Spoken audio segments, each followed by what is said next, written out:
Saudações, nobres ouvintes do podcast Sem Esperança.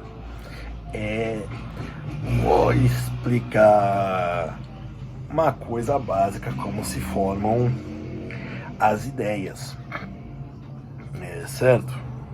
Por exemplo, nós temos uma sensação, no caso será uma onda sonora, certo? E aí nós intuímos, é um piano tocando, certo? Vocês não podem ver, mas é o som de um piano.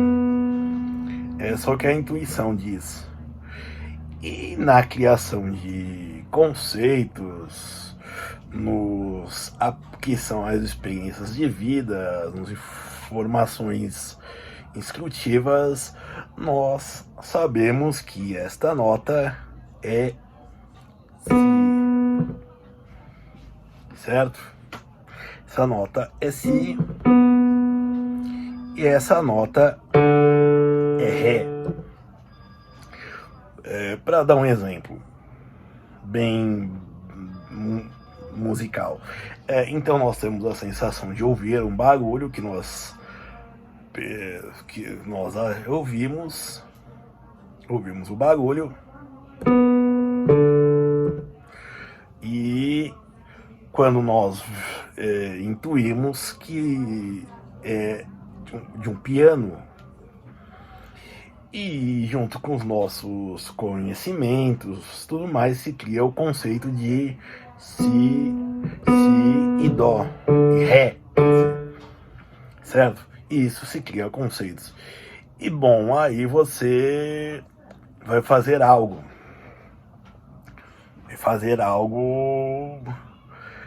Duas coisas na sua cabeça, certo? Para vocês terem em mente.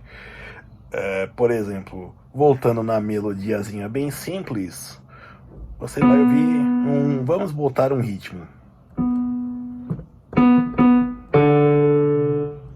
E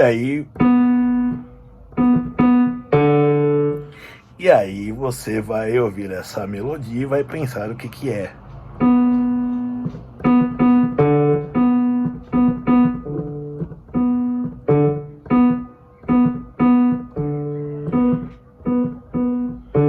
E aí você fará algo chamado julgar.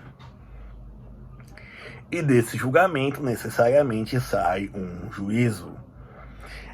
Por isso a frase do René Descartes, cogito ergo sum, penso logo existo, na verdade pode-se dizer também que é cogito ergo iugo, ou seja, penso logo julgo.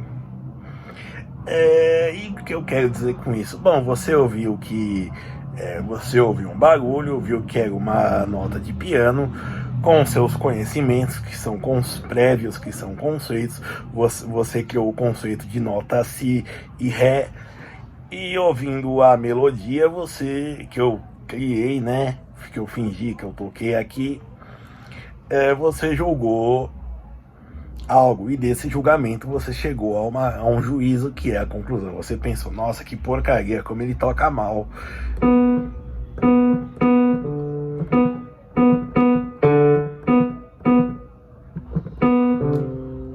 Como ele toca mal, por aí vai, ou que melodia horrível.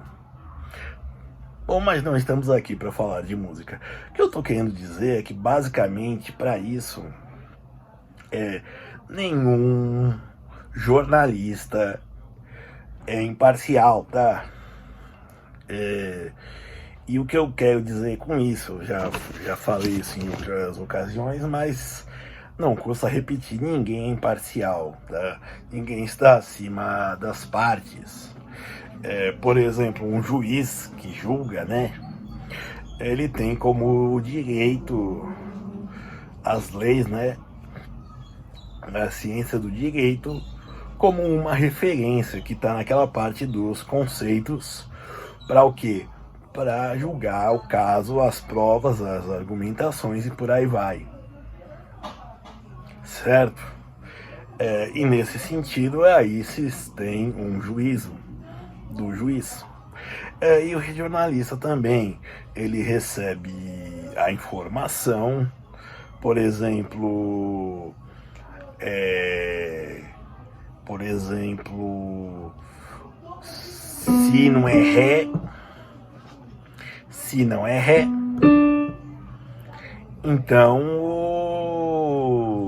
ele vai dizendo seus conceitos de si não é ré, dizendo que isso é uma, por exemplo, que isso é uma cacofonia. Então, por exemplo, um jornalista dizendo que é imparcial, que ele não é de esquerda nem de direita, isso é bobagem. E quando ele diz que é, aí você expõe um bom, não vou dizer um bom jornalista, mas alguém honesto. E, consequentemente, alguém de confiança. Eu me considero de direita, apesar de ser das ciências humanas, e posso dizer que tem um jornal que é o Nexo Jornal, e eu me sinto bem informado por ele, certo? Que é formado por esquerdistas. Se você for ler os colunismos, é um pieguismo enorme. Mas as matérias, a parte de informação mesmo, é de uma qualidade enorme. E também, se você comparar, por exemplo, com outros órgãos até internacionais, como a BBC ou a Deutsche Welle, a onda alemã, certo? Que, por exemplo, também são de esquerdas e fazem lambança, fazem omissões e por aí vai, de notícias, de informações em troca de uma narrativa. E só para terminar, e isso torna-os, consequentemente, os jornalistas parciais, sempre, e todo mundo. E só para terminar, as inteligências artificiais também elas são burras ainda, tá? Elas não são tão inteligentes. Eu digo isso porque, como eu disse, eu passei o caminho do pensamento, da formação do juízo, dos conceitos e tudo mais. Por exemplo, da intuição, da sensação, da intuição e da elaboração do conceito, do julgamento e do juízo, certo? E o que eu quero dizer? Elas trabalham a partir do conceito, certo? De conceitos já prontos. E quando eu digo isso, conceitos prontos até nos prompts, que são considerados negativos. Quando a gente pede para fazer tal imagem, e aí elas dizem não, certo? Por algum motivo que nós, digamos, não conhecemos, certo? Então elas não têm a capacidade de intuir e a capacidade de captar sensações. Por isso que elas não evoluem sem ainda, né, por hora, sem intervenção humana. Então, se você tem medo de uma revolta das máquinas, de inteligências artificiais, sei lá, um braço mecânico com uma furadeira perfurando seu crânio, assim, um pouco dramático, ou o Exterminador do Futuro, aquela cena, acho que do primeiro, que começa do robô do T-120 esmagando o crânio numa pisada. Não se preocupe, estamos bem longe disso. Bem longe eu não diria, mas também não tão perto. Certo? E aí também eu posso te dizer uma coisa, como elas não intuem, as inteligências artificiais não intuem não têm sensação e não intuem, também isso daí limita a capacidade de reação delas, a capacidade de julgar delas, certo? Porque ela não está aberta a novos conceitos, a novas ideias. Ela não tem como gerá-los. E por isso que elas são limitadas. Pode ser que haja algo nos laboratórios que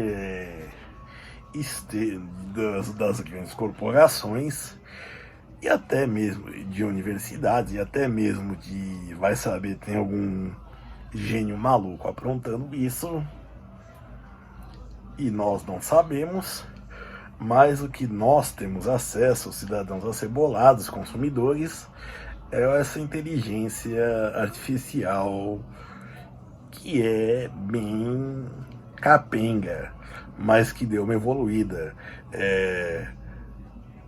Quando elas foram lançadas, se não me engano, em março do ano passado, 2023,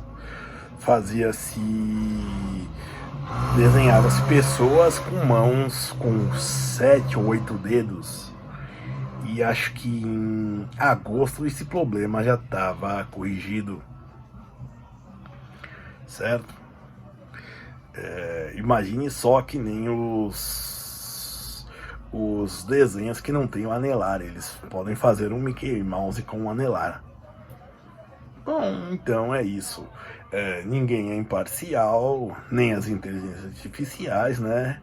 Mas elas não são tão inteligentes assim. Elas só são